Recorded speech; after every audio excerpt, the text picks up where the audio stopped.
Hey everybody. So lately everybody is talking again about how Mercury is retrograding. And I wanted to use this opportunity to speak about that every other planet also retrogrades regularly.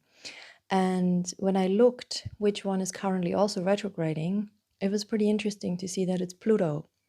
And Pluto retrogrades every year for about 5 to 6 months. And Mercury retrogrades, I actually don't know exactly. Mercury retrogrades every few months, right? For about 3 weeks. And the interesting thing is that Mercury represents the intellect of our consciousness, while Pluto represents the very deep unconscious part of our consciousness. So it's interesting that Mercury is so much in the front of our consciousness with its retrograde motion that kind of everybody talks about it. And it's even pretty mainstream knowledge nowadays. While Pluto is currently in retrograde motion since May, I think early May, and is going to be there till October. And hardly anybody talks about it besides astrologers, I think, And that's pretty interesting. That's just an interesting representation of what these planets represent in the microcosmic reflection of our consciousness, which is again Pluto, the unconscious mind, and Mercury, the intellectual mind.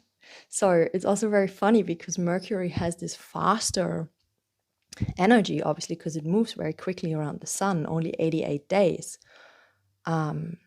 While Mercury moves around the sun, Pluto moves around the sun much slower. It takes over 200 years. So people always say, oh, Mercury is currently retrograding. So it's always with this kind of very fidgety energy, while nobody talks about Pluto. So, and then I was looking up Pluto because I've been hearing astrologers say, actually for the last 2 or 3 years, that the US are having their Pluto return. And obviously a Pluto return takes a couple of years or a few years because Pluto moves so slowly. And then so I was just Googling the founding date of the US before I came to do this video. And then it said the 4th of July, 1776. And I was like, cool, it's the 4th of July now, today. So Pluto is currently having a return in the US. So what this means is that Pluto is in the same position in relation to the Earth that it was in when the US were founded. So that's 260 years ago, even, I think. So this is a pretty big deal, actually, because Pluto is a lot about transformation, about excavation of the shadow, about revealing of the shadow, revealing what's not working. And because it is in Capricorn, according to the actual true sky, it's about structures like societal, governmental structures, as well as some other things that I will come to mention.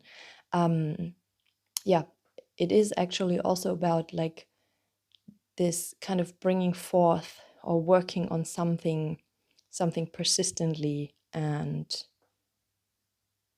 constructively. However, if the mountain that has been climbed or that we have been climbing is not, let's call it the right mountain, then Pluto will show us that. And so I would interpret this that for the US, this currently means it's the systems that are built on, on fraud, on exploitation, on dark energies, they are just becoming more evident now. So it's what Pluto does. It's really just showing what was there all along, but it's coming to be seen. It's coming more into awareness. So I want to bring this into the personal again, though, because I think this is where astrology is really more empowering for us. And with Pluto being in Capricorn and then also currently retrograding, it's of course relevant through which house, aka which area of your life Pluto is moving, or which area of your life it is therefore touching. But so you would need to look it up for yourself. You can go to masteringthezodiac.com to get the True Sky chart, that you can get it there for free and look into it. With a Pluto and Capricorn, though, I think it's on the personal level about, I would say, we're getting to see what kind of structures in our own life that are not working. So this can be, depending which house it is in, can be personal routines, can be in regards to resources, to career, to friendships, all this kind of stuff, or belief systems and worldviews and perspectives. So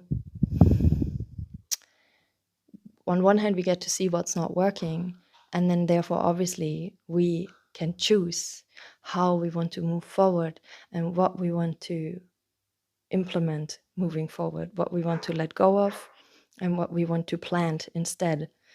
And I always like to say that, you know, even though Pluto is a very confronting energy and Capricorn is also a very, you know, like earthy, grounded, kind of hardworking energy as well, and practical, it's also really useful to learn to bring compassion into the whole game.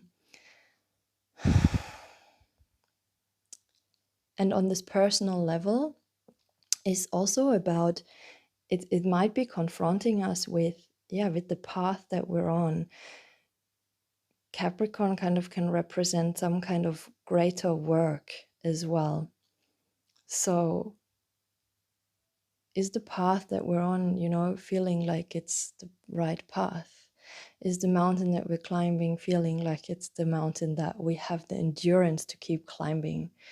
Because obviously a mountain is never so easy to climb, but if we feel like we're climbing the right mountain, we will have more energy and strength available to us to climb that mountain. So, and this is why Pluto can bring in, especially I think if it's retrograding, it kind of inverts the energy.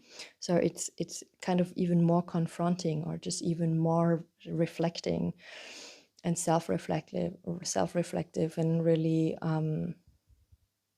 inviting us or beckoning us, or sometimes also pushing us. With Pluto, we can also have some just really shitty and confronting experiences. If we've not been seeing something, then Pluto stuff can bring also painful experiences to us in order for us for us to see. So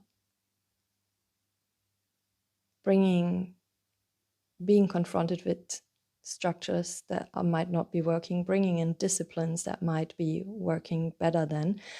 And as I said, compassion is a relevant component because Capricorn energy is also correlated with the father archetype, or the elder. And while that is maybe a stern, or can be a stern energy and the very like solid thing, we can kind of choose if we want to have the tyrant father or the compassionate father. If we want to, which one we want to acquaint, which one we want to cultivate, which one we want to, work with. So I think that's relevant as well. And that's to also just bring it into the somatic level. You know, if we feel like there are some disciplines and structures that we want to bring more into our lives, to really tune in. What is it that, what actually feels doable, you know? Because the interesting thing with Mercury retrograding at the moment, this will bring like, this will bring like a reflection into our consciousness, and we will reflect on things and kind of dissect and recalibrate and reorient. But with Mercury, it can happen pretty fast, especially because it's in Gemini. So we can be like, oh, this is not working, and this is working, and I'm inspired by that, so I want to do that. And it can be like, yes, this is what I want to do now, but I'm already feeling lightheaded just speaking like that. So with Pluto and Capricorn, it's really about tuning in to the deeper layers of our body, mind, and consciousness, and checking for the deeper alignment. Is the thing that I want to implement, does it feel true to myself on deeper levels? And if it doesn't, then it might be very difficult to implement. But if it does feel true to deeper layers of ourselves, if we take into account the inner child, the wounded parts, the parts that are really longing for something, and then we have a better chance of building a structure that's more sustainable, a work, an internal or external structure, a discipline, and so on. So that's a relevant contemplation with these two retrograde planets at the moment, I think. Yeah, so let me know how it lands. If you want to share something, I'm curious to hear. I'm grateful for feedback. It flatters me as well. So if it's good, of course. Yeah, so I wish everybody a good day and speak to you again soon.